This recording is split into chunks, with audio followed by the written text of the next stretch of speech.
Wow, here we go, people.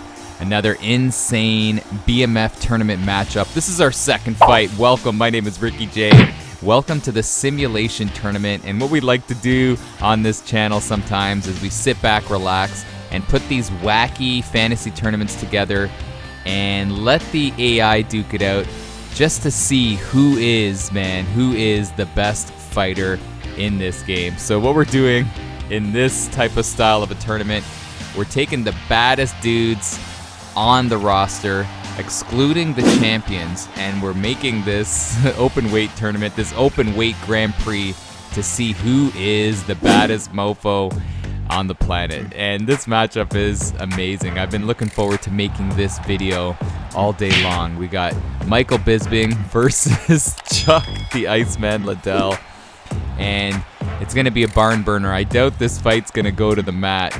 And, you know, it's cool when EA Sports UFC decided to jump on board with these games. They made amazing strides with respect to making these fighters pretty on point with respect to their stats. So when I'm talking about these fighters in these tournament matchups, I'm talking about how they would do in real life and obviously in this game, and it's pretty on point when it comes to how they parallel the stats with their real life performances, if you know what I mean. So Chuck Liddell in real life has that nasty overhand, and he's got crazy power. And in this game, if you're ever facing a Chuck Liddell online, you always have to watch out for that nasty power. So, and with respect to Michael Bisping, he's a marathoner, man. This guy is so good with respect to his stamina, his health, his boxing's good. If you ask a lot of hardcore players in this game, they may even rank Bisping top 2 as the best fighter to use in this game. And that's Michael Bisping. So this is going to be a crazy matchup just because, you know, Bisping's got to watch out for that power, but Chuck Liddell's got to watch out for that endless gas tank that Bisping displays. And I cannot wait to see what happens. And obviously the bigger fighter is Liddell, but do not forget that Bisping also flirts with light heavyweight. When he first came into the scene, remember he was on The Ultimate Fighter. Jeez, he won The Ultimate Fighter. It was, correct me if I'm wrong, man, he was fighting light heavyweight for a while, and then he decided to go down and kick people's butts in middleweight. And if you're wondering what my favorite Bisping moment is, not when he got KO'd by Dan Henderson. I know some of you are probably like, yeah, it was when he got KO'd by Henderson, but it's when he beat Rockhold, and it was crazy. You know, I've always followed Bisping's career, and when he fought Chael Sonnen and lost, you know, I really looked at his performance and said, you know what, this guy's got championship material just for his tenacity, his ability to just withstand the pressure that Chael used to bring, especially in his prime. And then Bisping started kicking butt and taking names, and then he got that rematch with Rockhold, and it was that left hook that sent Rockhold down to the mat, and I didn't think he had a chance. And that was one of my most surprising moments as a fan that I've ever witnessed for Bisping, and for any fight for that matter. But as far as Chuck Liddell, you don't need any intro for Chuck Liddell.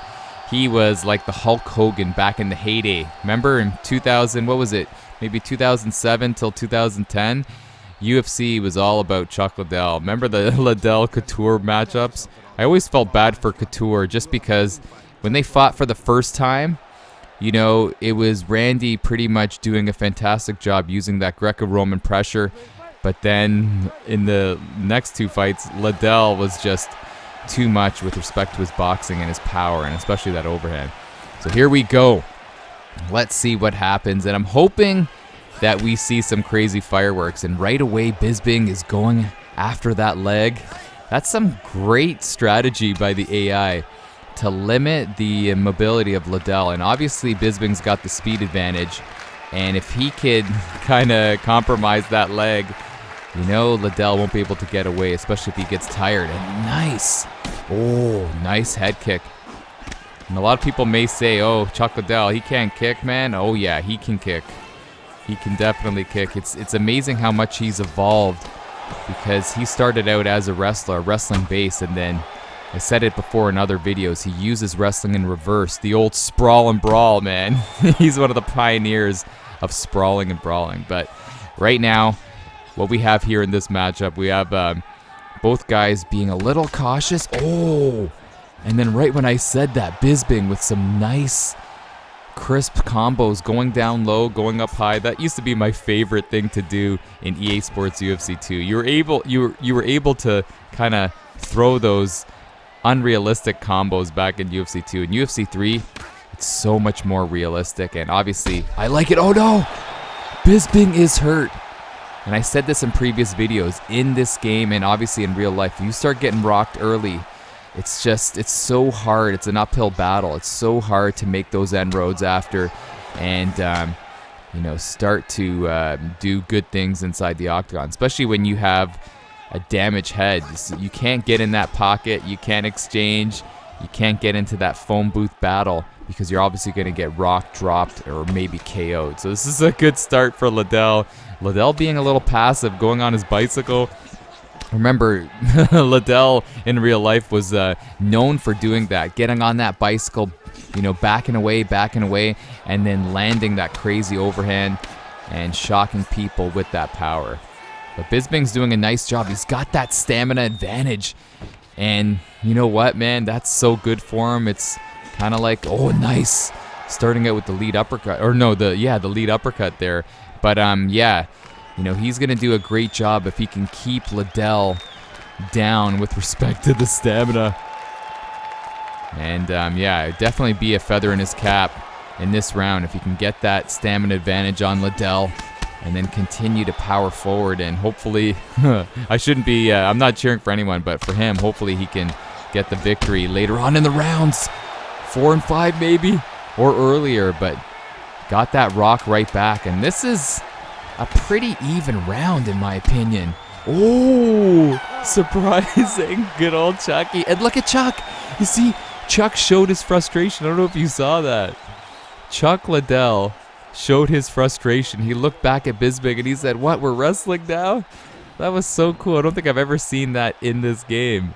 A little attitude, a little emotion from the fighters. All Bisping wanted to do, man.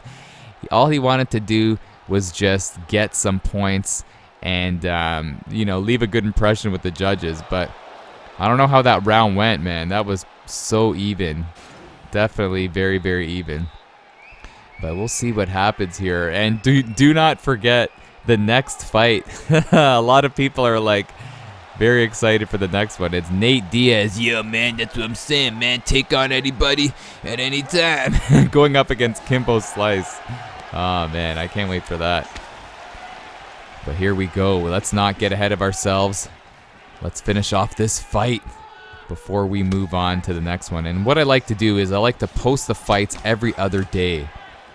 Every other day, man. So keep it locked here on Ricky J Sports for more BMF tournament action. But right here, look at that stamina.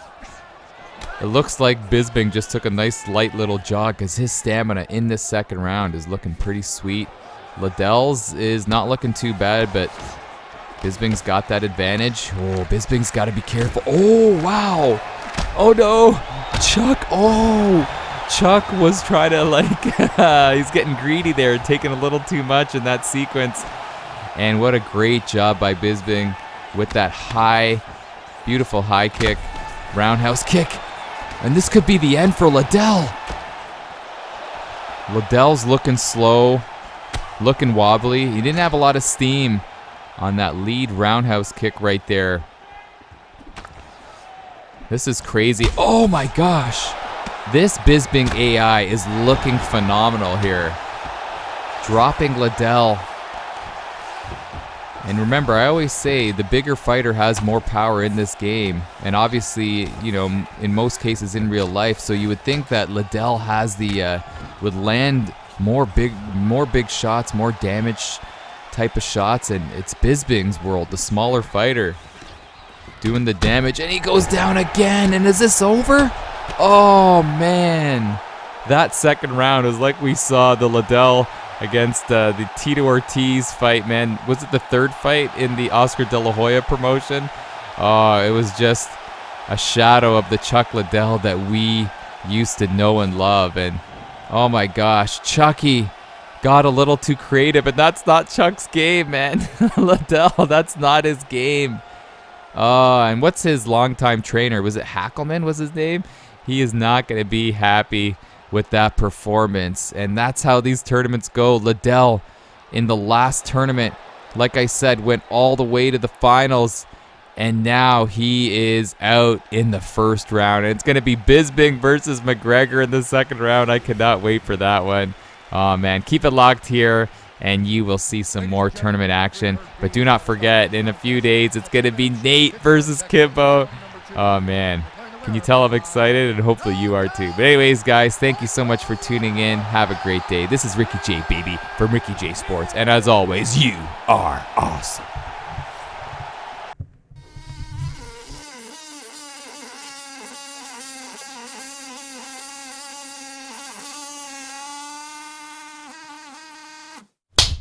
Are you intoxicated or something?